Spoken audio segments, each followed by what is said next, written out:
So like I say, my name is Sophie. I currently work for a company called Globant, which is a kind of huge product and software development company across the world. While I talk about design thinking, my background, though, is more in, design doing. So I graduated with an industrial design degree. I kind of, throughout my career, have moved from industrial design to brand strategy to service design. And now I'm in the world of kind of digital software products and whatever else comes around those things. A lot of organizational change is really a big part of my role now. And I've got to work with some awesome brands. So I currently work with clients. So I've been in-house before, but now I currently work with a range of different clients, from public services to financial to even FMCG. And I always put Snickers up there because I did chocolate bars at one point, which was very fun. And so, yeah, throughout that kind of the last decade, I've really kind of gone from a position of doing design, moving on hands-on design, to really thinking about what role does design play in leadership and product development. And really, that kind of became design thinking. I guess I didn't realize my role was moving into what is now described as design thinking. I'm not trained specifically in design thinking, though I know courses exist around that. But I feel like I can talk about it. Throughout my career, as I've begun to work with more and more organizations, my role has come from helping them identify what the right product is, what the right solution or service should be for the organization, but more into actually how you can enable the organization to be more design-centric. And I think that's where design thinking really comes in. So let's go back to basics. What is design thinking and where did it come from? So while it's called design thinking, it actually is very deeply rooted in engineering. So back in the 50s, there's a million histories. I included a link if you want to learn more about the history of design thinking.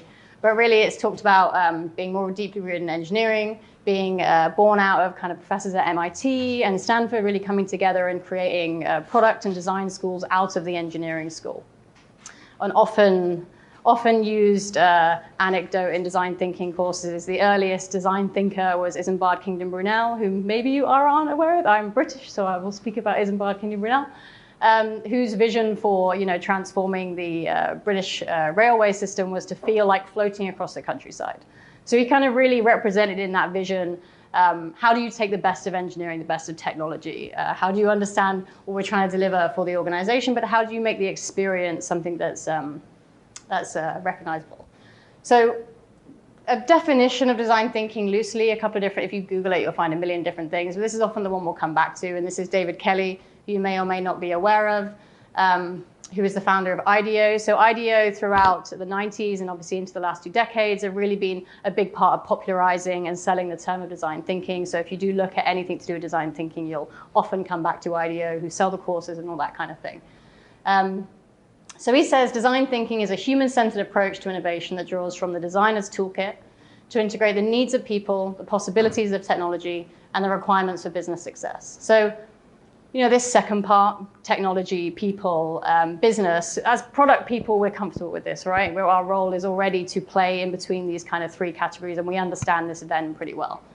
But what does drawing from the designer's toolkit mean? I have designers in my organization. Is that enough? Am I design thinking now? Well, no, and that's kind of not what design thinking is about, and that's why it ultimately is called design thinking and not design doing. I pulled this up. This is recently done by Envision. It's super interesting, design maturity model, which talks about how most organizations are still working under the approach where design is what happens in screens. The kind of level 1 organization, the group of people, we give them screens, they output stuff, we move it to development.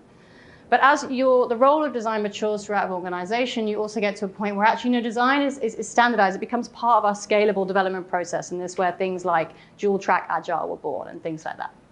So all the way to the top of, design is a critical part of our business strategy. We take some of the processes around design and we apply them to how do we design a better business model? How do we design a better organizational structure? And it becomes foundational all the way to the top.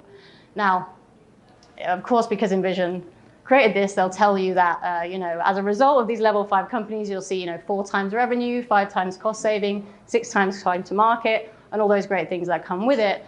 But I think more than just the numbers there, what's more important is it's not just about making more money, making better products that make money. It's about cost savings. It's even about employee engagement. It's everything to do with the entire ecosystem of the business and not just about selling more products. So if you ask someone what design thinking is, you'll get, like if you ask someone what agile means, you'll get the world's most random group of answers. Broadly, people will tell you design thinking falls into 3 buckets. Some people will tell you it's a process. So this top right is the one from D School that's used a lot. Talks about the process of first you empathize, then you define what you're doing, ideate, prototype, test, da, da, da, da, da. It's kind of the original part and foundation of design thinking. And this has kind of got criticized of late because people say that's very waterfall. It's not really how you should be developing products. This one is a more recent example, still from IDEO. This was in HBR, I think. And you can see this is starting to say, OK, well, we realize it's not a kind of step-by-step. It's more cyclical than that. It looks suspiciously like lean startup, but that's OK. Some people just say it's a toolkit. It's not a process. It's like a collection of different things that you might dip into because the nature of innovation is a bit random and it's a bit inconsistent. So if you just have 100 different tools and templates to dip into, then you can bring them into whichever type of business challenge you're trying to compete with. And some people say, you know what, it's none of that. It's a philosophy, it's a mindset, it's a skill set that someone can have or have not and that they can get better at over time. And it hints at things like, if I'm a design thinker, I'm someone that's empathetic to the people involved in the problem that I'm trying to solve. It's, learning, pivoting, it's recognizing that evidence should be the foundation of your decision making. It's about being iterative, collaborating with others through that. And these last, tangibility, prototype, storytelling, it's recognizing that it's more important to show someone something than tell someone something. And this is all this is where this design toolkit comes in.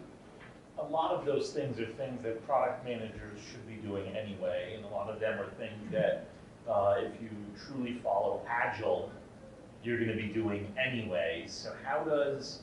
So hold your thought. Are you going to get to how it carves itself out? So these things are the same as these things. And we all know that. Okay, so it's the same as things as promoted in service design, lean UX, human-centered design. What's the difference then with a product discovery sprint and a design sprints and all those things that Google talks about? And hang on, aren't these the same things in Agile and lean startup processes? And I'm told that if I want to do them at scale, I have to use Scale Agile and Scale at Scrum. There's overlap. I did, yeah. I'm certified myself. There is overlap, and that's the reality of the situation. Scale waterfall, exactly. So the thing is that then all of these were born out of different places. So design thinking really, more of its origin is in physical industrial design. And obviously Agile, Lean Startup, most of these have come from a software development world where the kind of route to market, how you get to market is very, very different, how you deploy changes, the investment needed in terms of tooling, it's all completely different. So they've all ended up in similar places, and we don't have to try and put them in neat boxes. I always recommend you do, and this kind of will bring me to, I'm going to do like 8 principles, I forgot to mention that, is you just need to find out and just define what design thinking means to your team, if it means anything at all. So I'm going to do a talk to you about design thinking and then tell you that you can just not use it if you don't want to.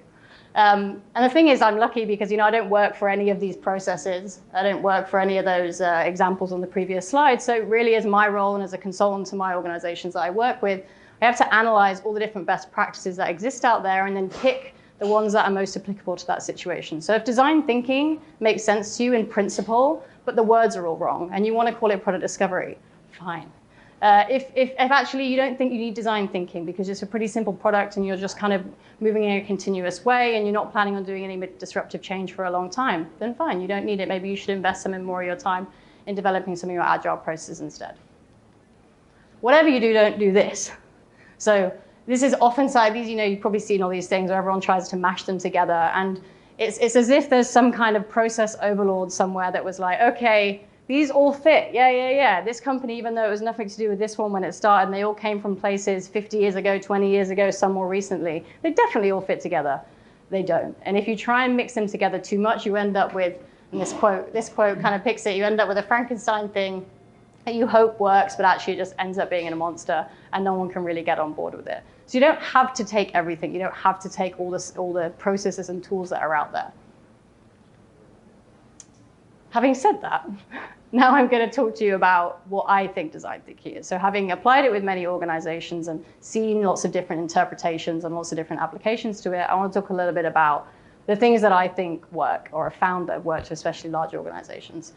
And while it's not a process, really it's just a loose framework to guide a team through ambiguity. So if you're in those kind of innovation challenges, if you're in the middle of trying to decide a new direction for your organization, your product, or if you're trying to get rid of products, this is a kind of a loose way of working that will help shake your team up to a different way of thinking and guide them through a point when they can feel anxious and feel like they don't know where they're going.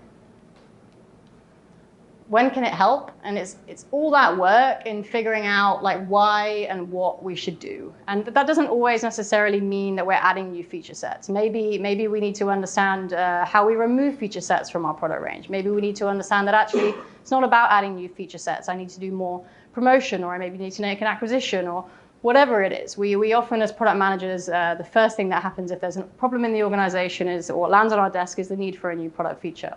We have to push back on that. We're the guardians of our product, and we need to make sure our products remain as simple as possible while delivering the needs of customers. So we have to push back and think wider. Always kind of comes down, I'm going to refer to this a little bit, around we need to understand what your business goals are. So what's the business ultimately trying to achieve? Is it trying to steal growth, steal share from one of its competitors? Is it trying to break into a new market? Is it trying to stabilize after a period of very, very extreme growth? Then we need to figure out, okay, what it is about the customer. What is it about what the customer is trying to achieve that supports us towards that? Or what is it about the customer, what are they doing today that doesn't support what we're trying to achieve? And then what's the solution we need to put in place to kind of marry those two things together? And of course, when I say solution, I mean, obviously this still supports a lean startup approach where you want to make sure you're delivering something small and learning from it once it's out there. But it's really trying to figure out all that steps before even figuring out what the solution is. And how many people have heard of the double diamond or seen that before? Yeah.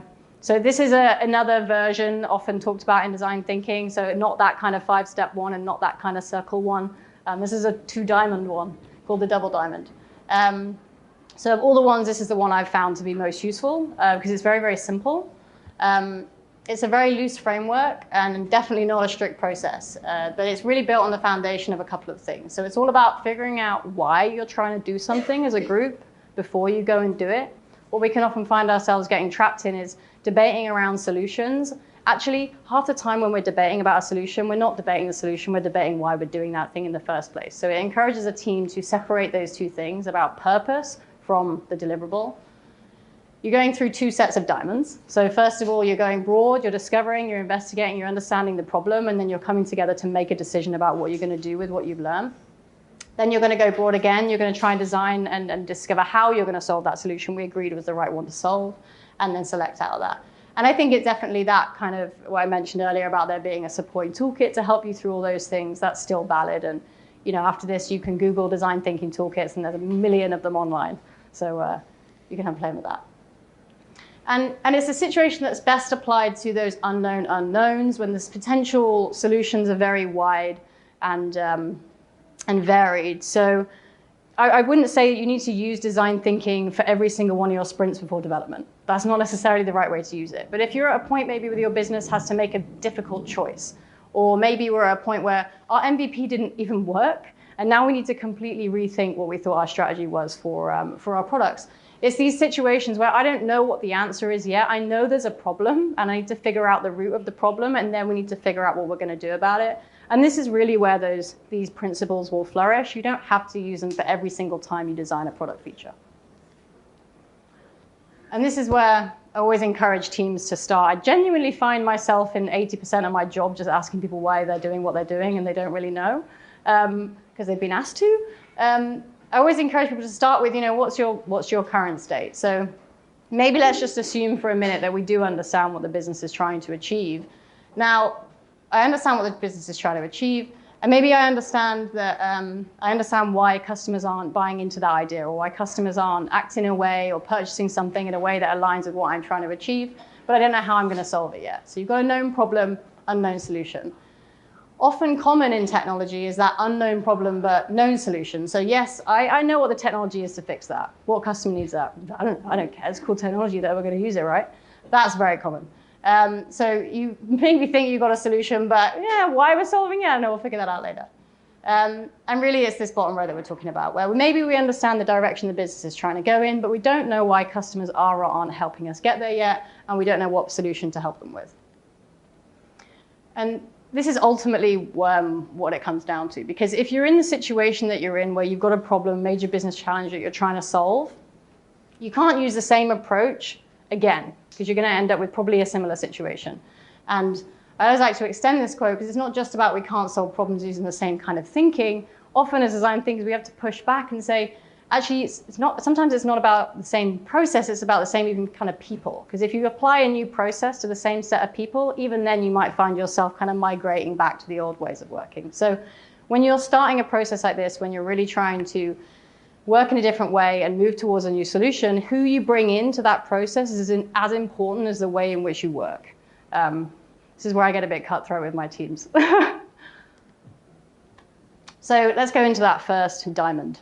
So we're going to go broad, and really what we're trying to do here is understand all the things that are impacting what our customer's doing and what's going on in their mind that leads to the decisions that they're making.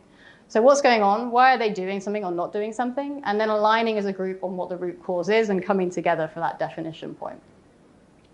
And I'm going to talk a little bit about an example of a project that we worked on, and well, we still work with the Metropolitan Police, but it's just going to use this as a bit of an example throughout the presentation.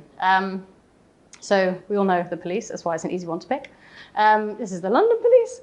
And really, back when we started working with them back in 2015, and you know, they had two goals. We want to serve the public better. This is super high level.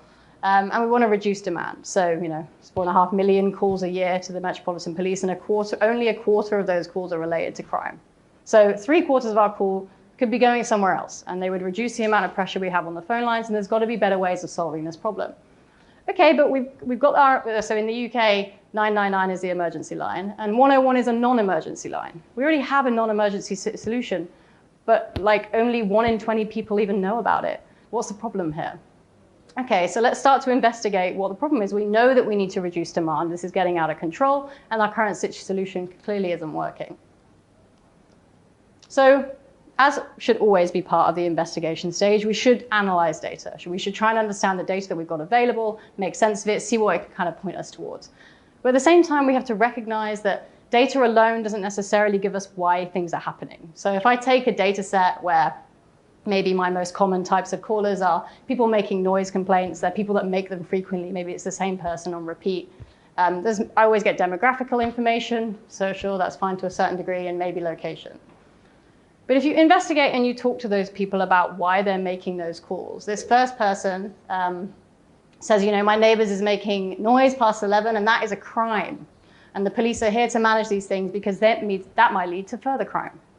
Whereas the second person says, well, actually, no, it's not a crime. But, you know, I've used 101 before, and it didn't really work very well. And actually, I feel more reassured when a policeman turns up. How you're going to solve the problem for these two different mindsets is completely different. One is about education, helping them understand that an alternative is available.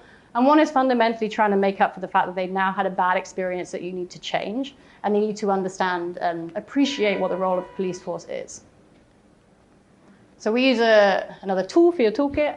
So we use a tool called user mindset. It's very similar to personas, but the idea that, you know, often personas will view someone as like a single person, and this kind of tries to say, you can be one of a million different mindsets at any given moment in time.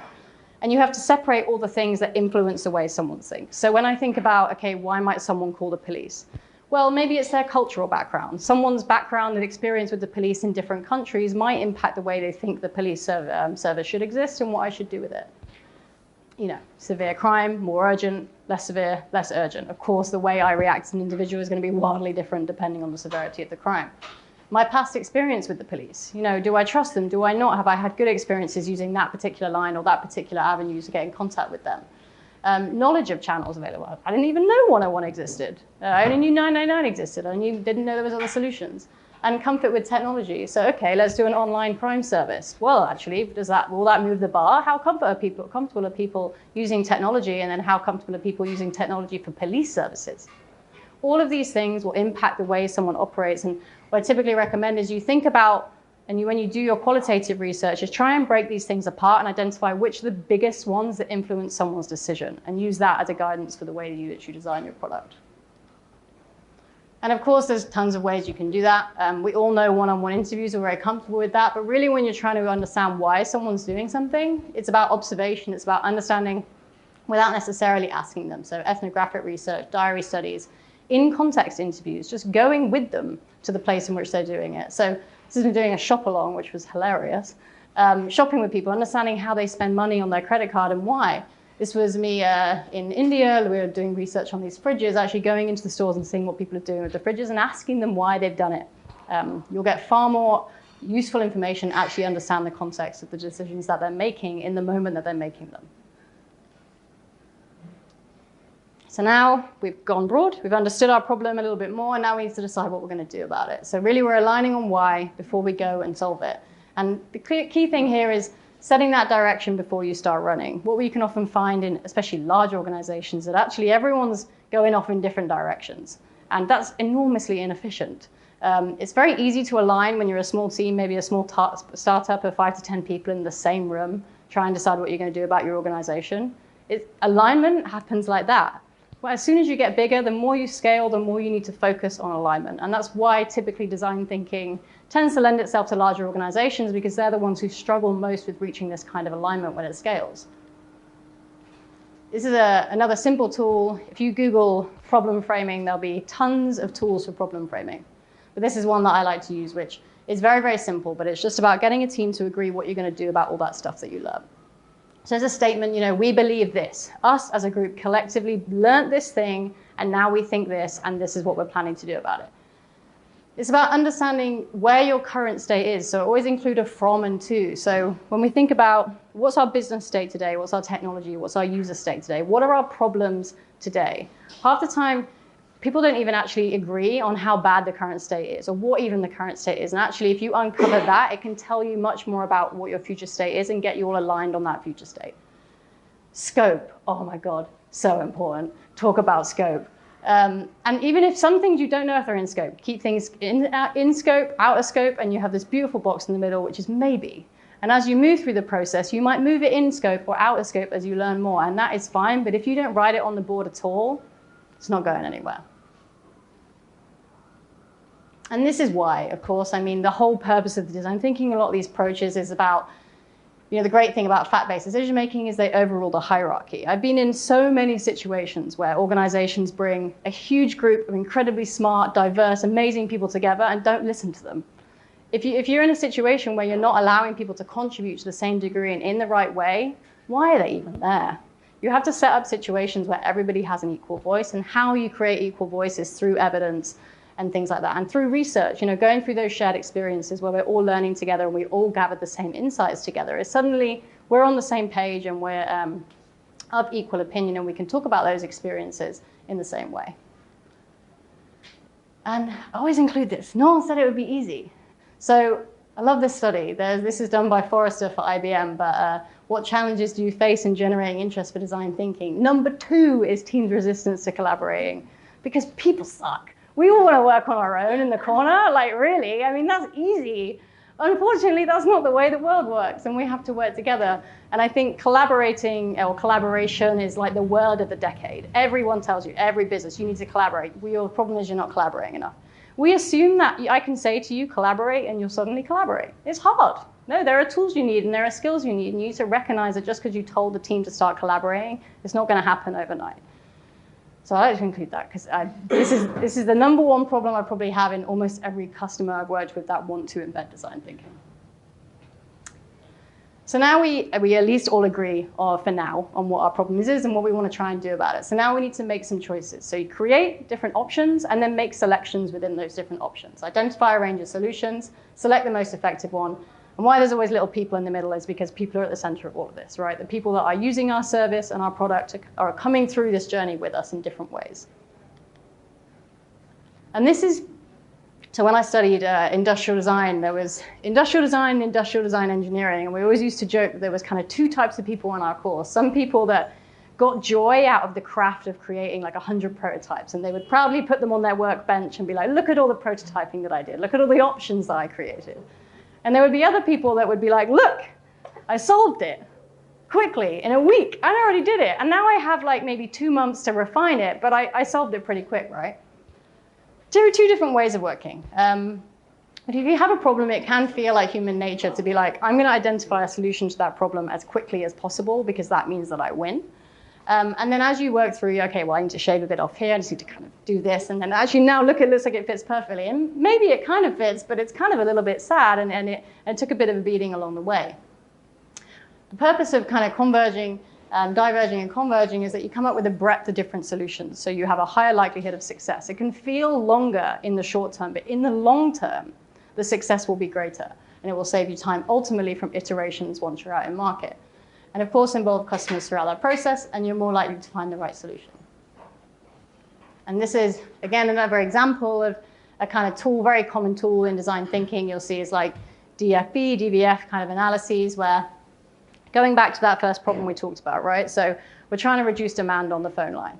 We already have 101, so why don't we just do a campaign to tell people that it exists? Okay, well, we've done that before, and didn't really work. So I mean, it's not particularly desirable, but it's super easy to do, super feasible, and actually it doesn't cost very much, so it's pretty viable. Maybe we should do better online reporting options so that we can actually maybe report a crime online. Okay, well that sounds like it would actually make a real difference, but well, there's a lot of work in that, and we need a completely new CMS system, and we don't even know that because we don't even have a digital team because we're the police. But you know, from a business perspective, it's going to be pretty easy because assumedly it's going to reduce the amount of impact on the phone line pretty significantly. And then lastly, okay, well, actually, let's do something completely different. Why don't we allow people to report crimes on Twitter? They're already on Twitter tweeting us all the time about crimes, so why don't we just join them there? Pretty desirable. Not everyone uses it. You know, obviously a lower impact than maybe the middle one. Super easy. I mean, it's just a Twitter account, right? I mean, we're going to have to do some work internally, which is maybe why it's less viable, because it's going to be quite a lot of business change, a lot of training, and legal stuff associated with trying to make that work. There is never a perfect option. It doesn't exist. You're always making trade-offs as a team on which option you should go down. Just the best thing you can do as a product manager is make those trade-offs visible. So you're always talking about pros and cons and helping people decide between options. Because later on, when it comes to transpire that that option that you picked wasn't perfect, well, it never was going to be perfect because perfection doesn't exist. It's just about understanding where your downfalls are and where the opportunities lie and where you chose to make trade-offs as part of your investigation. I think we all probably know as product people that we reduce risk by testing stuff. Of course, this is fundamental to lean. Really, the point I'm just trying to make here is we all know that we need to reduce the buildup of risk by testing often. So the longer you wait to put it in front of the person that's going to use it, the higher risk level that you're building up. But also respect research. So I've worked for a lot of organizations where they say, yeah, we know how to test. Yeah, we believe it's important. But I've observed their testing, and it's terrible. And the first thing that happens is someone goes, yeah, well, we tested this, and this is actually the right direction. Someone goes, yeah, but I was in that testing, and it was really rubbish, so I wouldn't even listen to that.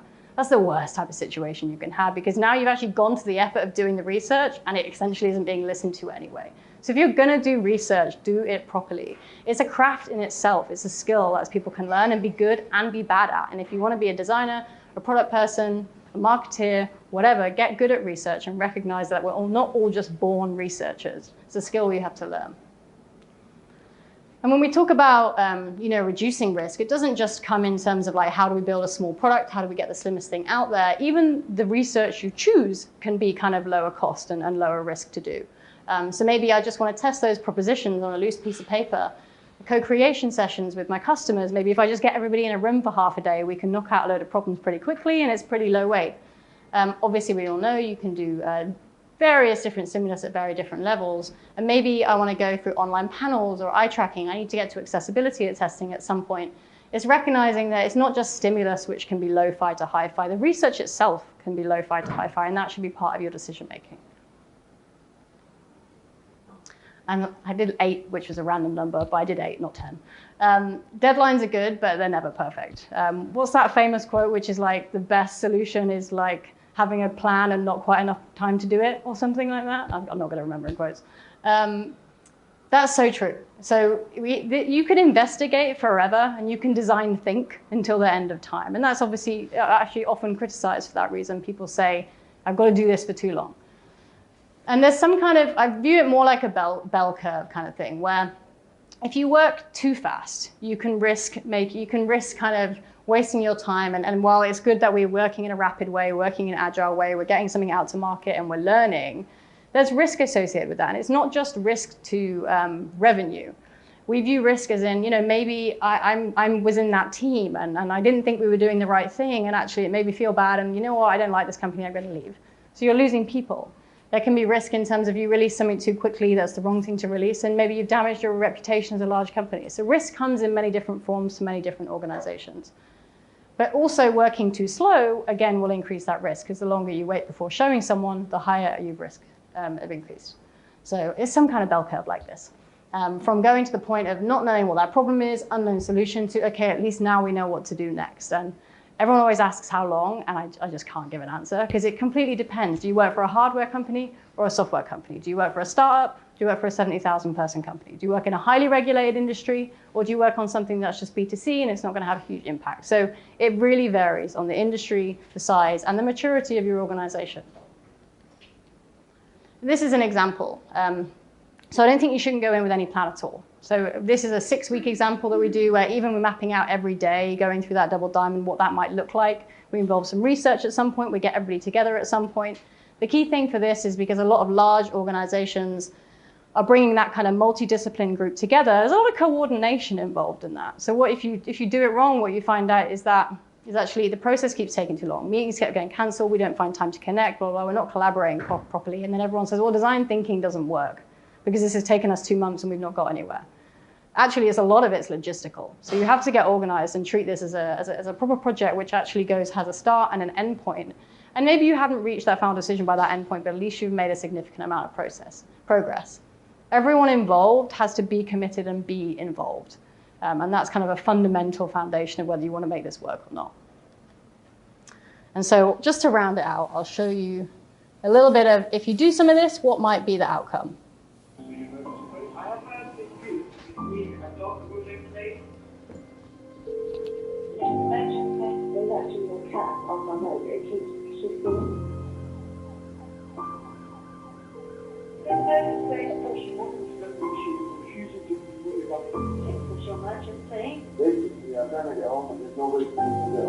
What's in your name?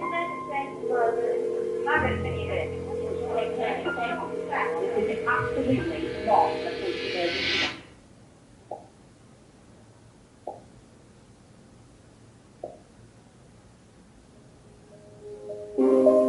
What we set out to do was to create a digital police station that was accessible to all Londoners. Now the key online services are the ability to report crime and incidents online. Digital neighbourhoods that allows the public to access information about what's happening in their local area and to access our social media channels. The goal of social media was to ensure that we were able to not only meet their needs but also do that in an efficient and effective way.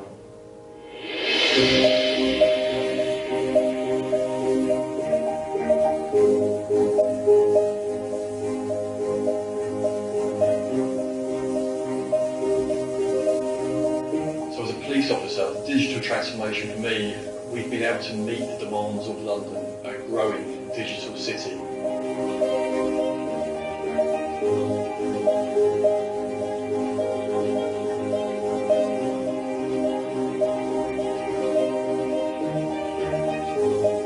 I've been a police officer for 35 years. I have never worked on any project that has had the same impact in terms of combining technology, innovation, and responding to the needs of the public.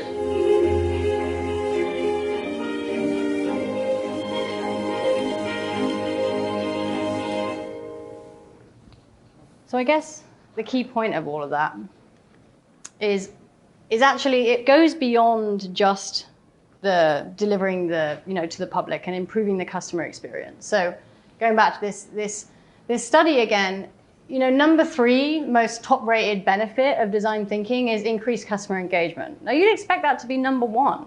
Surely, what we're trying to do here is improve the experience for our customers. But actually, the benefits are unexpected. And my favorite thing about that video is what the police officers themselves and that team are saying about the impact of this project. And really, it comes down to increasing their engagement, increasing their productivity, removing redundant processes. And actually, number 2 is elimination of unnecessary features and processes. These are the things that make a huge difference to the way that an organization operates. And though the end result of design thinking might be a new product, along the way, the whole purpose is that you're changing the way the system operates and delivering better services overall. So I guess in conclusion, I think what that means for us in product and as product managers is recognizing that we can get transfixed on designing the right thing and in the right way and deploying it at the right time and meeting those deadlines. But the right solution for our customers and the business really relies on the success of the people around us and the teams that are involved in that process. So it has to become our job to not just identify and understand what the right product is, but to equip our teams correctly in getting there. And that's it.